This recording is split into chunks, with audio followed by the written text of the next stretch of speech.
Sunod-sunod nga linog kasunod sang pag-alboroto sang Bulkang Taal wala sa epekto sa rehiyon. Sunod sa Office of Civil Defense 6. Nakatutok John Sala.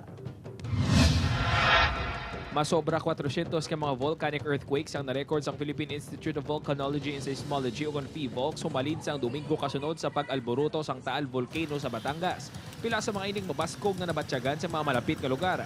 Apang patag sang Office of Civil Defense 6 wala sang direktang epekto ang mga nasambit nga linog sa Western Visayas. Apisar nga may 5 ka fault line nga ginamonitor ang OCD6 sa riyon. Dugang pa sang OCD6 tubtub subong yara sa alert level 0 ang Mount Canlaon sa probinsya sang Negros Occidental. So far wala. No, wala pa naman. But doon tayo magbe-base talaga pag may CP box kasi ngayon ongoing yung monitoring din nila.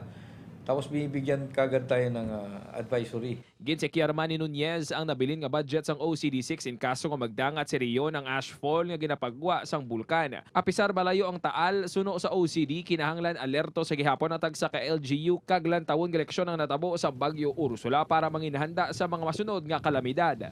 Doon tayo mag-sit down ulit for a workshop, yung action plan para ma-inform yung public, even sa schools, na pag may mangyari, dadalhin natin sa isang evacuation centers na identified sa ating contingency plan. Tapos yung mga parents nila hindi na matataranta kung saan pa pupunta. Doon na lang sa evacuation centers. Upod kay Cirilo Rinduque, John Sala, 1 Western Visayas.